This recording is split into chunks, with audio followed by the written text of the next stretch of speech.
All right, we are back. I guess we got Dan in California back on. We're going to go to Cytor, Barney, and others, 866-582-9933. Dan in California, you're on the air, sir.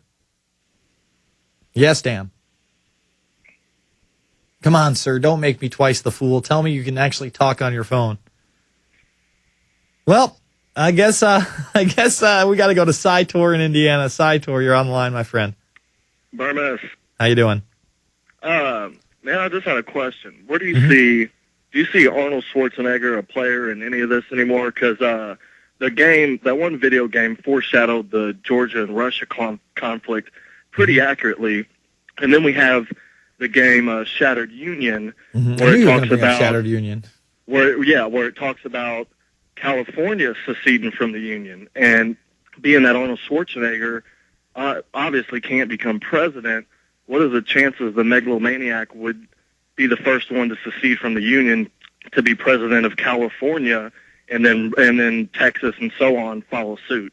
Well, you know what? He might not even have to do that. I mean, let's say we do have like a massive attack. And why don't we bring that up, guys? Bring up the Shattered Union trailer. That'll be easy on YouTube so people can get an idea what this is. Say we did have a multi-pronged nuclear attack in this country, and there were several sub-regions of the country, kind of like in Jericho. He might just be named president if he's the highest ranking official. In other words, if only the governor of California were to survive something by Portland, Oregon, and other Las Vegas, Nevada, those type of places, maybe they just give that to him, and then they hold a general election after and it'll be just a puppet election. It won't be a real election. Not that we have real elections, at least on a national level at this point. A lot of people out there are saying your vote is just like feeling good, and I truly believe that. The last two presidential elections have been totally and completely rigged. Let's play the clip. Let's play Shattered Union. Hold on one second. Hold over. I want to discuss it with you on the other side. Go ahead.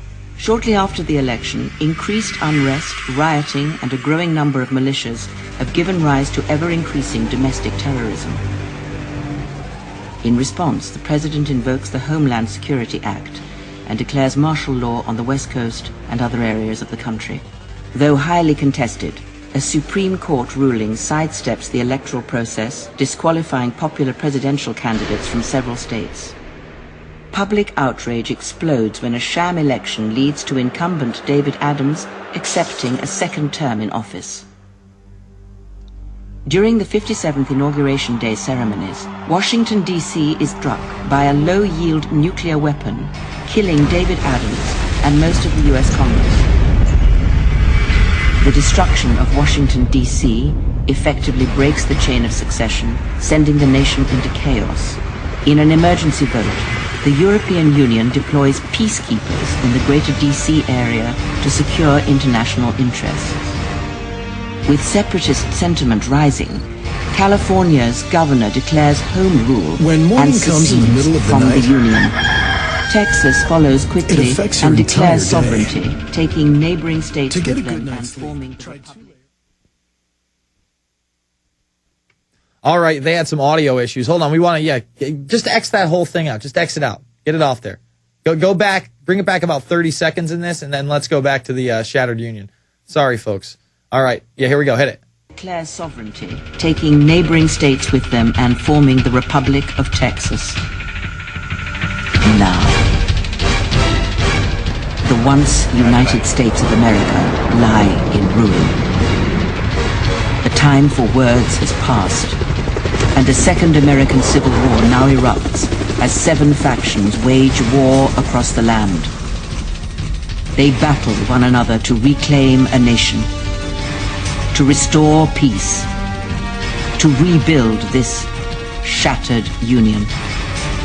And by all means, folks, we hope that this never happens. But if you look at the timeline on this, it really starts to heat up into 2010. And by 2014, we're in a full-scale revolution in this country. And they're talking about the European Union. They're talking about international forces. They're talking about people declaring sovereignty.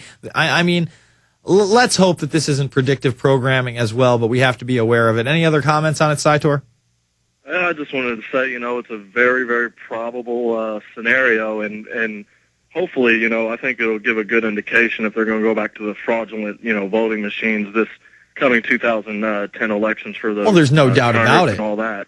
I mean, they didn't have to go, in my opinion, they really didn't have to go to the fraudulent voting machines this time because there was so much overwhelming opposition to the Republican Party in general because of what people perceived as the Bush agenda. It wasn't the Bush agenda. It was, it was the globalist agenda.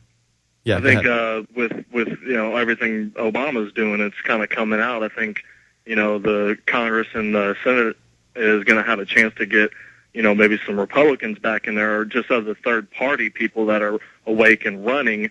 And I think that's where the vote fraud is going to take place this time. Very possible, especially with the gaining momentum of Campaign for Liberty and organizations like that. I thank you for the call. Barney in New York. Barney, you're on the air. Hey, what's up, Jason? How you doing, sir? I'm good. I just got 2 points to make. I wanted to tell you something about last week. You had someone call from the Dominican Republic, and they were saying that the Caribbean would be the perfect place to go if when stuff hits the fan, basically. But I think he's wrong because I myself, I'm from Puerto Rico, and a lot of those countries they're not even they're not export countries anymore. They don't do their own agriculture or anything like that. And right now, pretty much most of the island of Puerto Rico is unemployed. And you're saying that they aren't self-sufficient either, so that poses a big problem? Yeah, pretty much. And the other thing was the way this thing is shaping out. I was watching Star Wars Return of the Sith the other day. And I don't know, the story kind of plays into the whole way the politics are going right now because... Yeah, and George Lucas admitted that.